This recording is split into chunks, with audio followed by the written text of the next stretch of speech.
Hi guys, I'm Laura Vitale, and on this episode of Laura in the Kitchen, we are making a cheats, not authentic, delicious miso ramen that you're going to absolutely love. This recipe is the answer for me when I want a bowl of really good ramen, but you and I know that I live in the middle of nowhere. The closest nice place is like 45 minutes away, and it does not compare to a Pudo. It just does not compare to the beautiful ramen places that I've had in the city. So we're gonna make this version at home. It's not authentic, and I'm well aware, but it is delicious and it hits the spot. So in your Dutch oven, you're gonna add a little bit of light olive oil, avocado oil, any neutral oil. Let that come to temperature, and then let's talk ingredients. Now, a traditional ramen, you've got a broth that's been simmering for days with bones and all kinds of delectable things, but we're not doing any of that. We're gonna be using ground pork. You can absolutely use ground chicken or even ground turkey if you wanted to make it even leaner, but this does give you really good flavor to your broth. Then you need a mixture of mushrooms. A mixture of wild mushrooms are not cheap. And I don't know about you, but I do like to watch my wallet every once in a while. So what I do is I get about 4 ounces of wild mushrooms, which has things like shiitake and oyster mushrooms. And then I also get button mushrooms, and I give them a fine little chop or slice, I should say. See, these are wild mushrooms, and then these are regular button mushrooms. And when you cook them together, those button mushrooms are going to soak up the flavors that the wild mushrooms render, so you're going to get the best of all worlds. Then you'll need some miso. I'm using white miso, garlic, ginger, a little sesame, some sesame oil, some soy sauce, some chili oil or chili paste of choice. I love my sambal, so that's what I'll be using, but it's very spicy. A little mirin, a little rice vinegar, a little stock, and then we're going to have some soft-boiled eggs and scallions to serve. It's delicious, it's divine, you're gonna love it. It comes together in less than 45 minutes, which is key, at least for me. Okay, in your stock pot, you're gonna add your ground pork. Break this up as much as you can with a wooden spoon. And you're just gonna cook this until it's pretty much fully cooked through. All right. Just about cooked through all the way. Take this out, and you're already starting to build really good flavor with all that fond just stuck to the bottom of the pot that's going to lift when we add the mushrooms. So get all the pork out. Again, you could do ground chicken, ground turkey if you wanted to. Would be delightful. Just don't use like a breakfast sausage, because that's just not the vibe. A tiny bit more of oil. You can see we just didn't use very much. Because I don't want this to be really greasy. And then I'm gonna add my mushrooms. Now here's something that people are always, they feel very strongly about, whether you should salt the mushrooms now or after they've cooked down. And here's my 2 cents on that. It does not matter, because regardless, the mushrooms are gonna release their water and whatnot, and they're gonna get slumpy and mushy before all of that water absorbs, and then they crisp up. So it doesn't really matter, because either way, they're gonna release their moisture. So I add the salt now, and then it'll cook out. Leave this to cook out for, I would say this is going to take about 10 minutes over a medium, right between medium and medium high. I will show you what it looks like when it's done. Well, when it's there. Mushrooms look amazing. We're gonna go ahead and add some garlic. I went ahead and just grated it with a zester, but you can just chop it. And some ginger. Yes, I use this ginger. Don't come for me. It's just easy, and I always am able to have it on hand. Stir that in. Let those flavors bloom. Immediately, you are hit with just the most incredible garlicky, delicious aroma. And then you're gonna go ahead and add your spice. I'm using sambal because I absolutely love it. It is so spicy, but it is absolutely delicious. I also have I don't have it here, but I have it in my cupboard, careful, it's hot. Some chili oil, you could use that, but sambal, I'm telling you, very hard to beat. And then you're gonna go ahead and add your miso. You'll need about 3 tablespoons. The recipe will be on my website, of course. Stir that in. Now, I've heard many things where it says you shouldn't boil miso. To me, I've always boiled it, especially, simmered it, I should say. And it's always pretty dynamite. that sambal really knows how to come to a party because it is spicy. So it smells insane.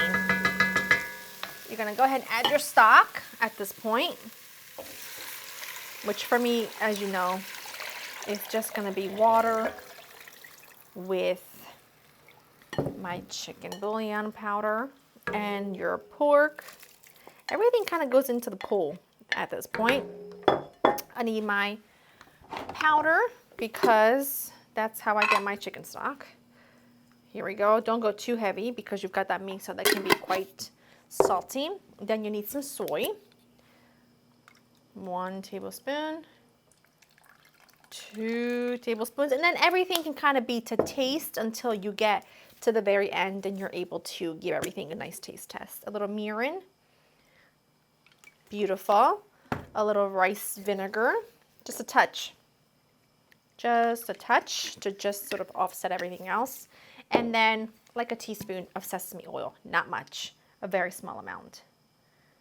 Perfect. And this is going to come to a simmer, and you're going to simmer it for, I would say, a good 30 minutes or so. And then we will move on to the next step. The broth has been simmering for a good 40 minutes. We're going to go ahead and boil our eggs. I like seeing sort of jammy, soft-boiled eggs for this. So here's what I do. I take 2 eggs cold out of the fridge, add them to a small saucepan or whatnot with boiling water. You can see that this water is almost up to a really nice rolling boil. Once it's there, you're going to drop your eggs in and you're going to cook them for exactly 6 minutes. When they come out, you're going to add them to a bowl with ice and water and let them sit for 5 minutes. And then while that happens, we will pull together the ramen noodles, which we can discuss in just a minute.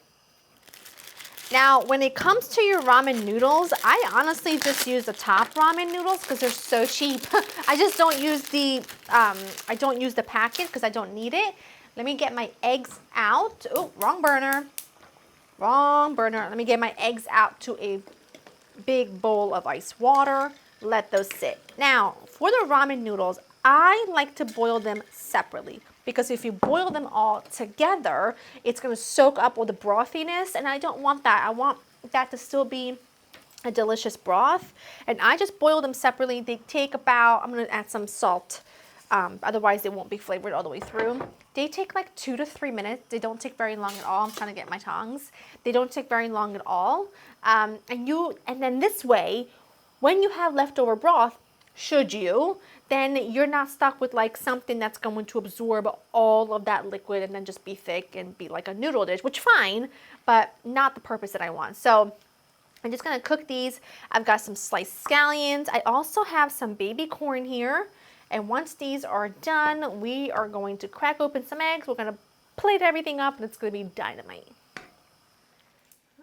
Noodles are done. I'm gonna just let them sit aside for 1 second. I'm gonna crack one of my eggs so that they are ready.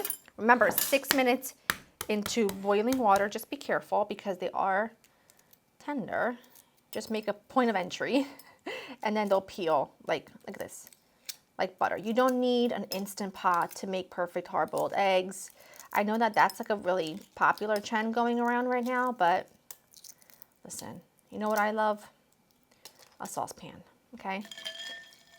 A saucepan. I love me a saucepan. Love it. Okay. Now we ladle. And I'm just so excited because I love me some foods, okay?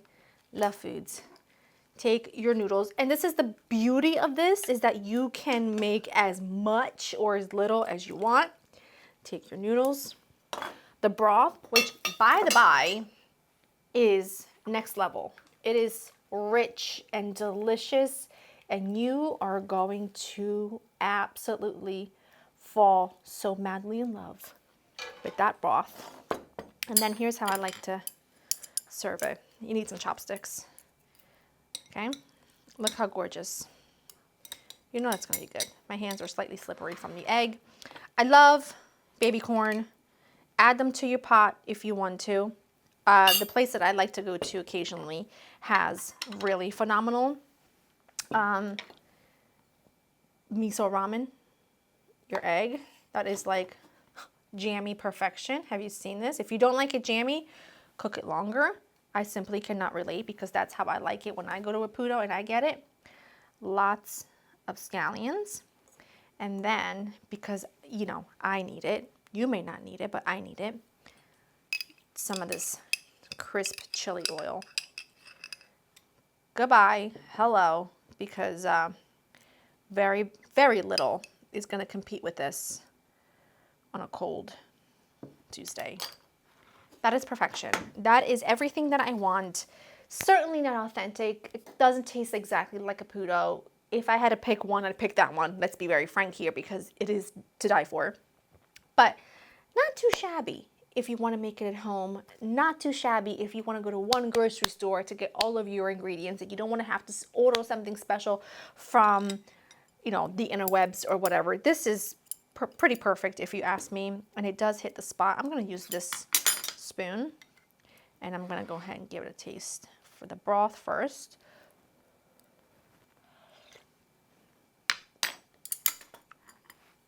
Get out of here. Get out of here. So good. So delicious. Spicy. I like me some spice, but you can obviously adjust.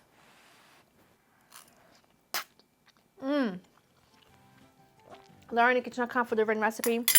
Get out of town. Make yourself some ramen. Enjoy your week.